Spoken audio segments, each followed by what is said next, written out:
Hello, my beautiful people, and welcome back to another amazing week. I hope that your week, since we've been together last time, has been a lot better. I can say that mine has. So if you joined me last week, you saw a preview of what a very small Brooklyn backyard looks like. And the reason why I was forced to go to my backyard is because I was having some minor work done in my house. I was going to make it too much noise. But the joke is that I live in the Fast and the Furious, I guess, because my neighborhood always has these outrageously fast cars that are always going. So you got a little preview of that. Here's another joke. So another joke from last week is, first, hi, I'm Alison from Align with Alison. I am a dating and relationship coach. I primarily work with women who are 35 and older to help them find the partner that they deserve. A little bit more about me is that I've had similar struggles where I was in a relationship that did not serve me. The gentleman and I were not on the same page. And as a result, I decided to dip. And that was the best decision that I made, where I found an amazing partner. I'm now a newlywed, been married for approximately 3 months. I don't give any advice about marriage because I'm brand new in the game. And so it would be outrageous for me to do so. But I have lots of guidance and assistance for people who are looking to move on from relationships that don't serve them and to find the partner that they deserve, both men and women. But I find that women tend to listen to me. So that's usually the group that I work with. Nonetheless, so last week I was in the backyard. Last week, I also chose for the song of the week, I chose Jay-Z's song Cry. Now, I've seen in the past where people will post those like, I do not own the rights to this song, whatever. I've seen it. However, I didn't believe it, or I thought it was like one of those silly little WhatsApp messages that says like, oh, the CEO of WhatsApp is going to delete your account if you don't copy and paste this message. I didn't really believe in that thing, right? So joke's on me. I did the episode where we featured the song of the week, which was Jay-Z's song Cry. I tore the song to shreds. I had comments who agreed with me, disagreed with me, and I loved it. However, again, joke being on me, was that Jay-Z's people, which I should have known because of like Apple Music and stuff, but Jay-Z's people, the record industry, I don't know who the hell it is, does, I guess, a hourly sweep of YouTube and looks for people who are playing songs that they're not supposed to be playing. They don't have the copyrights to, it's copyright infringement, whatever. I really don't get it, because we use their music on Snapchat. We use their music all the time. Well, not Snapchat, what's the other thing? TikTok. But whatever, the rules are the rules. And so YouTube gave me an ultimatum. They said that you can either replace that portion of my video from last week with one of the approved songs, which is a whole bunch of dance music foolishness, or I could cut the entire snippet out. So I went with the latter. I cut the entire snippet out. And so I don't even know what the video sounds like because I was so sad. I'm like, I don't even want to hear this video. It's probably super awkward where I'm saying, hi, welcome to Align with Alison, where today we're going to analyze the lyrics and talk about the toxicity of 90s and early 2000 hip hop. The song for today is Song Cry. Let me press play. I press play, and then it cuts to that song was, right? So I didn't even bother to listen because I'm sad. However, I'm still going to play the ass, like my mother would say, and I'm going to continue to play my music, right? Because the episode before was Donnell Jones, and Donnell Jones's people, I guess, are not on their grind, and that song and that video still exists as it is. So I'm going to just try my best. I'm going to get that phrase that people love to say, what's the phrase? I do not have copyrights to this song. I think it's the language, right? And I'm going to post it. I don't really even know how that works. And I'm going to pin it because there's some pinning mechanism. And then when I upload the video, I'm also going to put it in the comments, and I hope that that's enough for YouTube to allow me to continue with my program. The basis of my program is listening to the music that we love from the 90s and early 2000s, our hip hop and R&B favorites, to do an analysis of the lyrics and to come to a conclusion about maybe this song is a little bit more toxic than we anticipated. And perhaps we need to look at our music in a different lens. I think nowadays we are a lot more critical of the music that we listen to, and artists are held accountable quicker, or they're more mindful, right? And so they don't usually write stuff that or say things they shouldn't say. For example, we had Rick Ross with he put the Molly in her drink, she didn't even know it, and then he got the whole situation with Reebok, whatever. So artists are being held accountable. We are more mindful. Maybe we're just mature now. We're adults, so we're being more mindful of the songs we listen to. We know when it's trash, when we say this song is trash, but it's my song, versus thinking, oh, I like the message of this music and this makes sense. So this is week 3. On week 1, we listened to Donnell Jones, Where I Want to Be, and did the lyrical analytics for it and discussed what we thought was problematic, what we thought was toxic, and messages that we should not continue to push. Last week was Song Cry, but Jay-Z does not play, and so he cut the song out, or his people did. But I think it was still valuable, so I still posted it.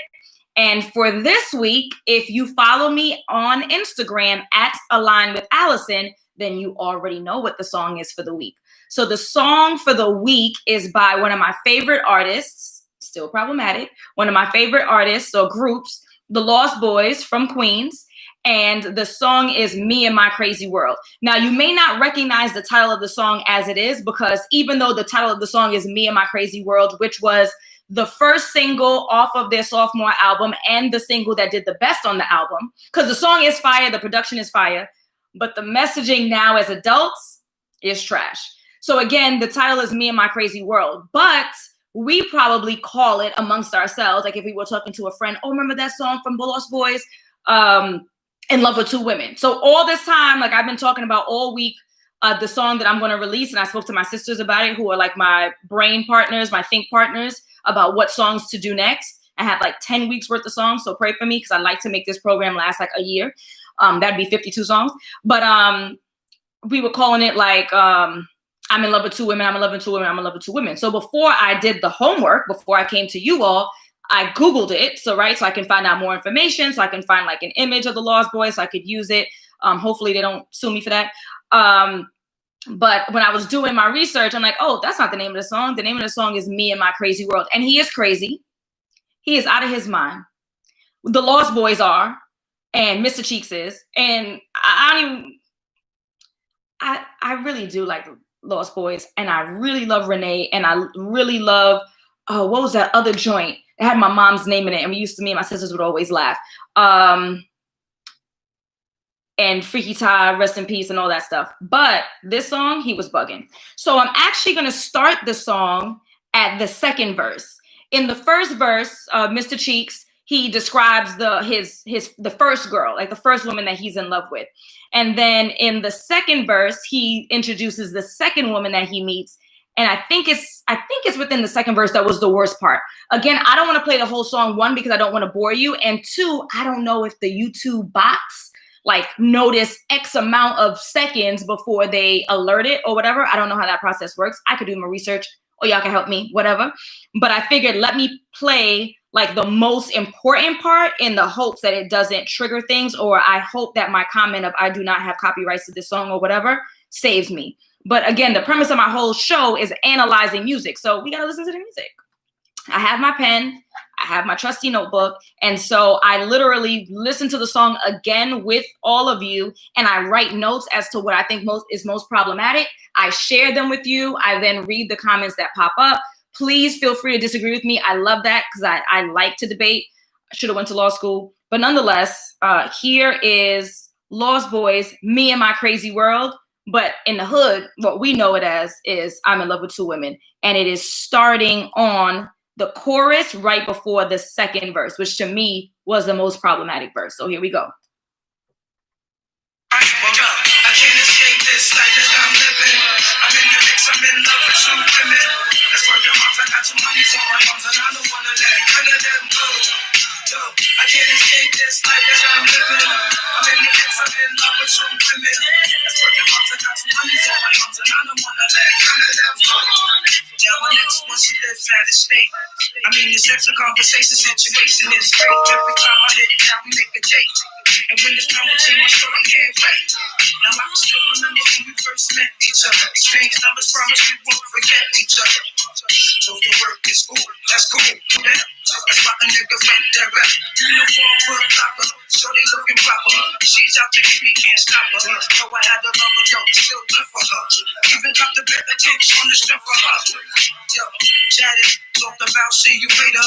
From that moment on, I knew that I had to hate her. Couldn't conversate long, shorty had to go back to work. Something inside said, gotta work. I can't escape this life that I'm living. I'm in the kids, I'm in the pursuit. I still the fuck, I got too many on my arms, and I don't wanna let none of them go. I can't escape this life that I'm living. I'm in the mix, I'm in love with two women. I still the fuck, I got too many on my arms, and I don't wanna let none of them go. Chicks, cause they be too demanding, especially the ones that's never understanding. Like, when you was that who you out with. The same niggas I make moves and I shot with. Don't let these niggas in the street gas your head up. I take it better than me, plus I'm fed up. I had to tell my main chick that one time. Pick it to me short. She took that out. So now nigga, she can scream on that short clip. I had to run it down the line, this ain't no walk through. Now who the fuck you can talk to? Your complaint is making me sick. Understand, man, that's why they do my thing. You understand, I play the puppet on the string. Like I say, every day, be careful, my friend. Things always come to an end. So yeah. I'm just finishing one last note, y'all. Good things always come to an end. And I think that's a perfect place for us to end. All right, so let's get started. Again, huge fan of 90s, early 2000 hip hop. That's probably where that's where my heart is in terms of my favorite kinds of music. 90s, early 2000 hip hop. Then it would be soca, then reggae, then R&B, right? In that order. So this is not a judgment. And I love Lost Boys, Mr. Cheeks, obviously the face of the group. This song is problematic. And the problem is not only in lyrical content, which is what I'm about to share with you, but in the fact that when I heard this, I didn't know that this was problematic. Like, right? Like, in my opinion, when I don't even know when, I think the album came out in 96, so I was 10. However, I heard other music and I knew it was problematic. So it's not like, oh, Alison, you were young, you just didn't know. No, I just didn't realize that this was problematic. So again, we started with the chorus right before the second verse. In the first verse, Mr. Cheeks is just talking about the first woman that he met. That was his, like, quote unquote, the main chick, right? The first one. In the chorus, he says, I'm in love with two women and I don't want to let none of them go. So I've always believed in this theory that it is impossible for you to be in love with more than one person at a time. That's my theory. It's not based in any kind of scientific fact. I am not a psychiatrist, a psychologist. I'm not even a therapist. I'm a counselor and a coach, right? And so my theory has always been it is impossible for you to be in love with two people at the same time. And the reason, my logic and my reason behind that is simply the fact that if you were honestly and truly and deeply in love with the first person, then there would not be space in your heart to fall in love with the other person. Now, I'm not talking about loving, right? Because I've had conversations with parents, I'm not one yet, where they say that they love their child, their first child, with like all their heart, or what they think is all their heart. And then they have a second child and they love this child with all their heart. And it's like more love is created when you have the second child, right? So it was all of your heart. And then now you have like double the love available for both. So I'm not talking about loving more than one person at a time. I'm doodling, by the way.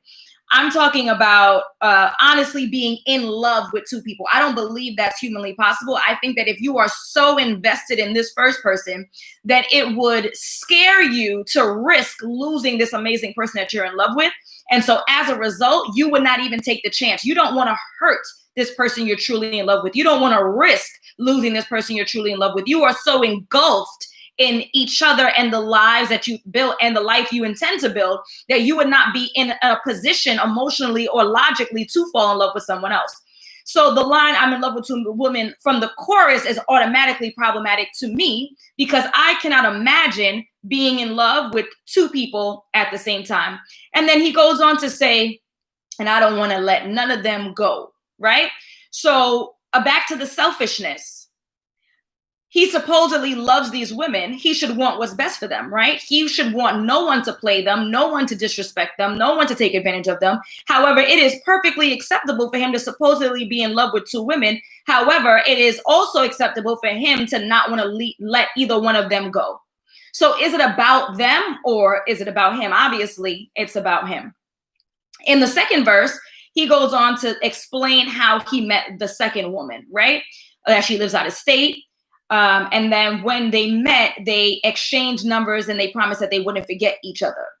And again, if you are in love with this first woman, why are you exchanging numbers with someone else? And there's no implication in the lyrics that he like second guessed it. There was a thought about it. No, he met her, they exchanged numbers, and they promised that they would not forget each other.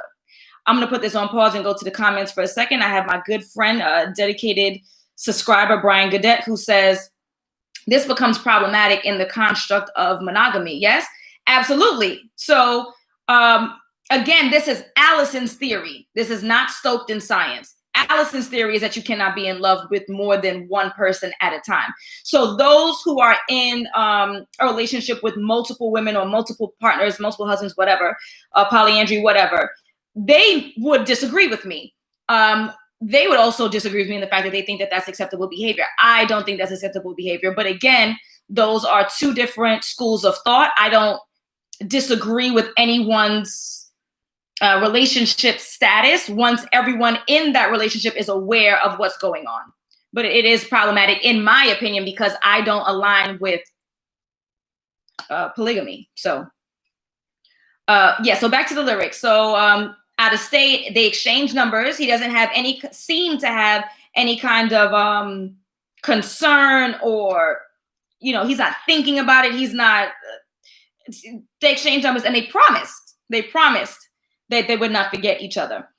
He continues in that second verse, and he says that she had to go back to work. And I'm thinking, that'll work. By the way, work and work don't rhyme. They're the same word, but I'm gonna let Mr. Cheeks go with that. So she had to go back to work, right? So she ended their weekend getaway, what have you, because she had to go back to work. And he's thinking, that'll work. Manipulation.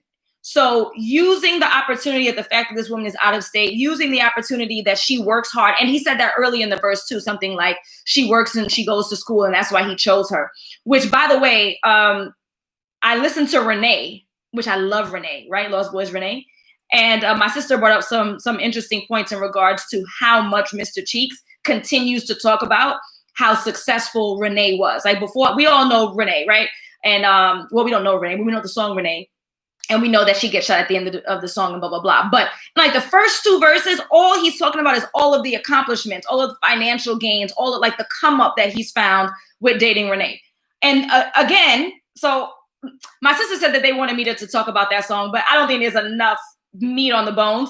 But nonetheless, this is Mr. Cheeks again talking about the come up of this woman who's so successful and how he's using it to his advantage. For Renee, it was, she has this bomb ass apartment that looks out to Manhattan, and she's probably like in, I don't know, Long Island City. She has CDs because she got G's and all. Anyway, so talking about, in this particular case, in this song, let me stay focused, that this chick had to go back to work. He's thinking that'll work. Like, this is the perfect opportunity for me to live the life that I've always wanted to live, which is to date multiple women. I'm going to take advantage of the fact that this woman is out of town, out of state. I'm going to take advantage of the fact that she's a hardworking woman who goes to school. And so she is not in a position to clock me. She is pleased with just getting enough.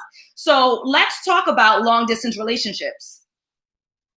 And let's talk about how problematic they can be. I'm not against them. What I advise people to do is to be wary of them, be mindful of them, understand that when there is a couple who's in a long distance relationship, they are in a position, each person, it's not only men, each person is in a position to really live their lives however they see fit. It's kind of like you get the best of both worlds. So you get the relationship part where you have someone you can relatively rely on. If they're out of town and your car breaks down, they can't rely on them, but relatively rely on, at least emotionally invest in. At the same time, you get to get up whenever you want to get up, move whenever you want to move, spend however you want to spend, relatively speaking. And so we just have to be mindful when we're dating people who are not in our town, out of town people, out of state people, out of country people. Brian's going to kill me. Service people.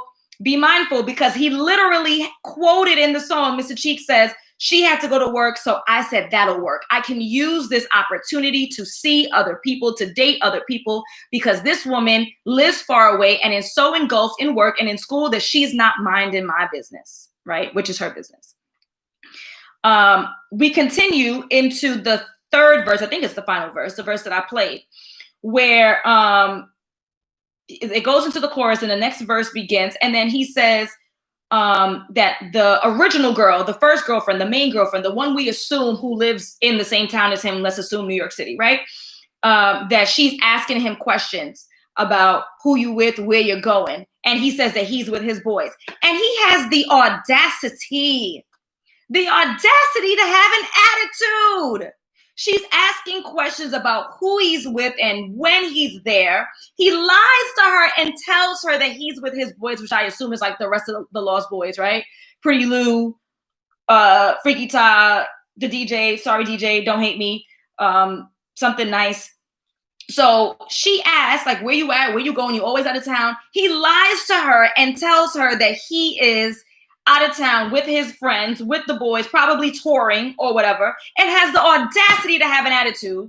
I just punched the table in the computer. Has the audacity to have an attitude about it, and he is the one who's lying and cheating and engaged in a full-on relationship with another woman who's out of town. And when his main chick or the first chick or whatever you want to call it starts to question him because he's suspicious, he has an attitude with her. He continues to say, are you speaking to me short? Which I never heard that phrase before, but I got the connotation, right? So she's having an attitude. She's talking to him in a quote unquote disrespectful way. He is upset about this because he is pretending like he just did not tell us in verses 1 and 2 that he's messing with somebody else. He says, your complaining is making me sick. Your complaining is making him sick. The audacity. He is cheating on this woman. He's lying to this woman. He's misleading this woman. She's complaining because she's picking up what he's putting down subconsciously, picking up the cues. And he is upset with her for complaining and asking questions and saying that he is sick off of it. Versus being honest with her, or at least maybe not necessarily telling her that he's cheating because he doesn't want the relationship to end, at least at this point. However, you better just pretend like, babe, you're right. I'm sorry. I am spending too much time out of town. I'll do a better job with my schedule moving forward. I'll talk to the boys. I'll make sure. You get an attitude with her like, are you for real? Are you for real? But this is normal behavior, right? Like, this is normal cheaters' behavior. They like to gaslight. They like to make you feel as though you are the crazy one. They like to make you feel as though you're over the top, that you're being disrespectful, that you're not being trusting, right? They want to convince you that you are the bad guy in this circumstance, so that they're flipping the table, right? They're switching it up on you. And so you're now focused on, man, is it really me? Am I really as insecure as such and such says that as Mr. Cheek says that I am? Am I doing too much? I know he's a musician. I should give him his space. I should give him his time. And it makes you question yourself and question your logic and your reason and question your intuition when you know something is wrong. However, Mr. Cheeks and the like are going to convince you that you're dead wrong for asking questions, even though they are obviously emitting something that's leading this woman to question her man and has the audacity to have an attitude. But this is the norm. This is normal behavior. So what I'm advising is, moving forward, we need to be mindful that when we question our mates about their questionable behavior, do not allow them to gaslight you. Do not allow them to flip it on you as if you're the bad guy, or to start questioning you. Well, what are you doing when I'm away? And what do you do?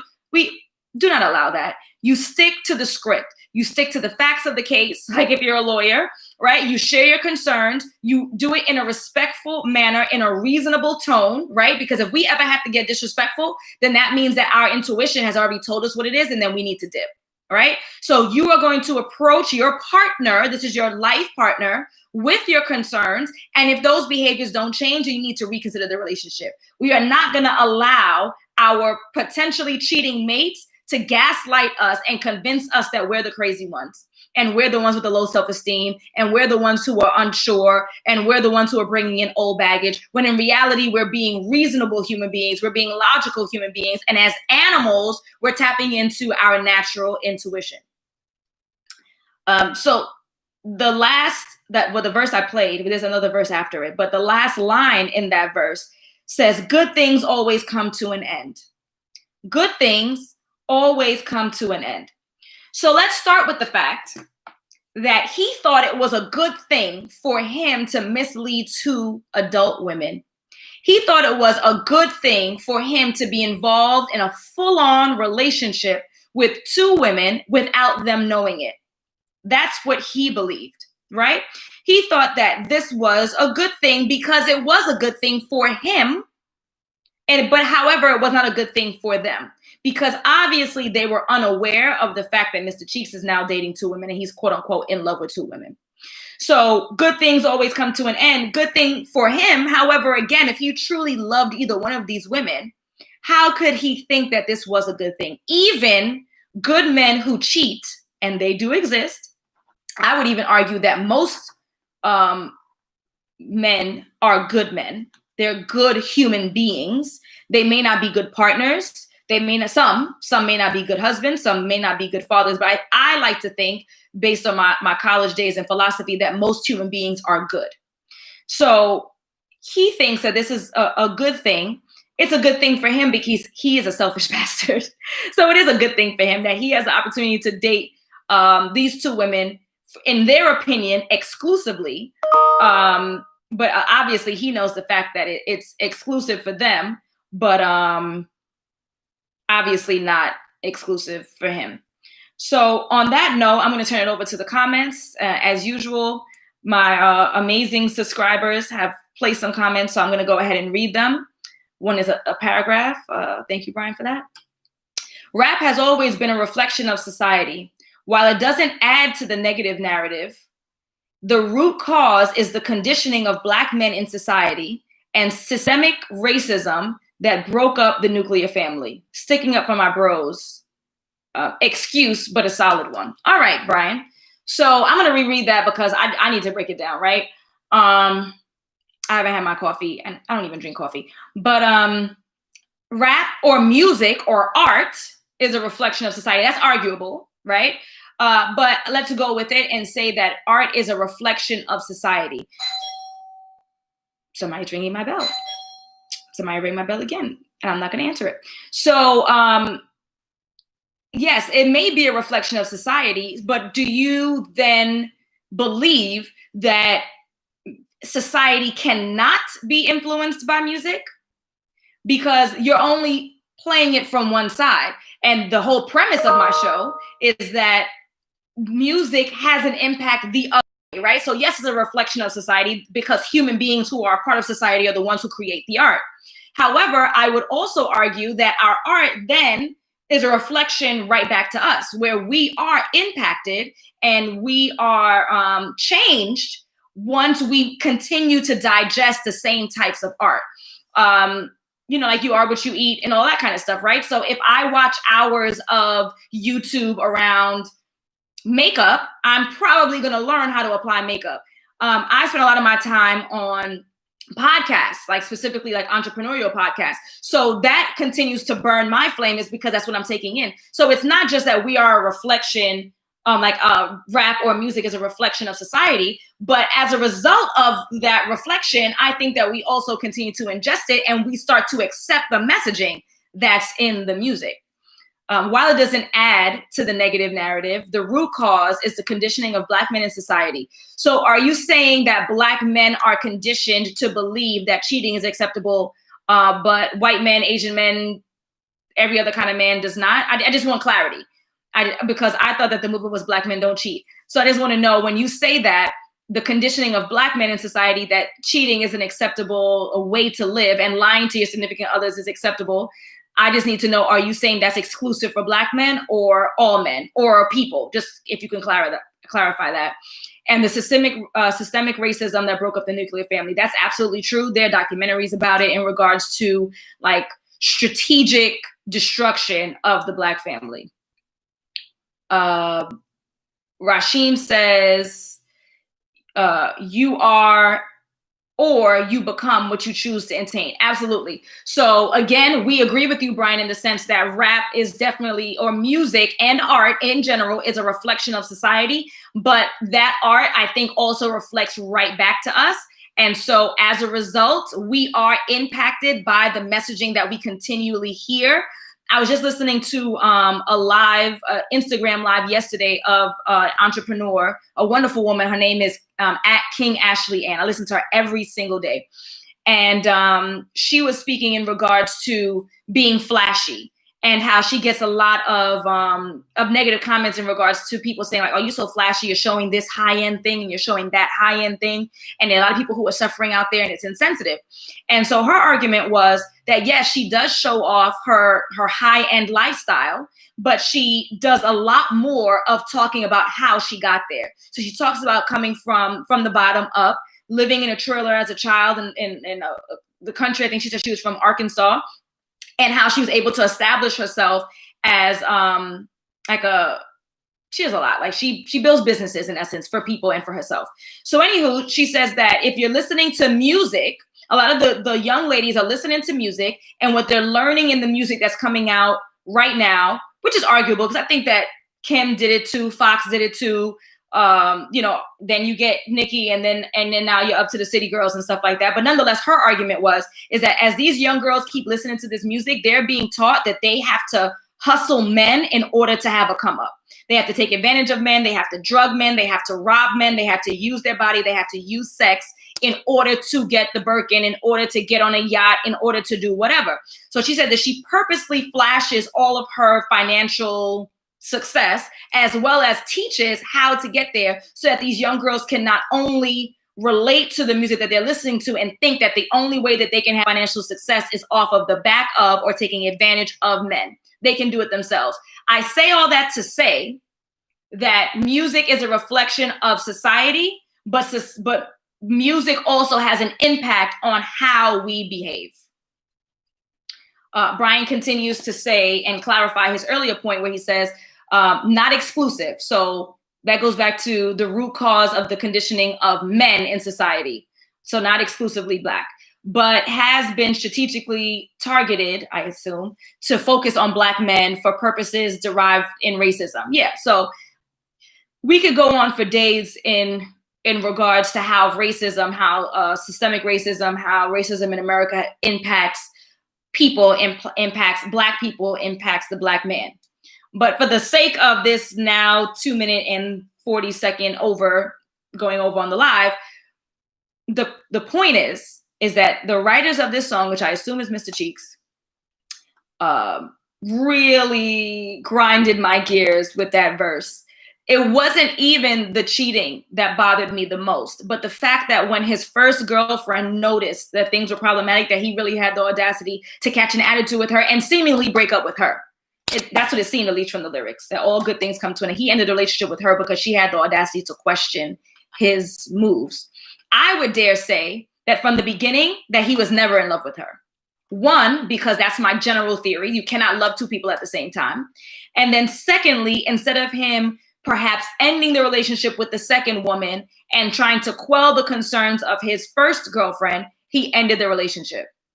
Nonetheless, it has been a pleasure. Thank you for joining me. I assume that was a package, so I'm going to go very carefully check the door and see who the heck came and rang my bell twice at 12 o'clock in the afternoon on a Monday.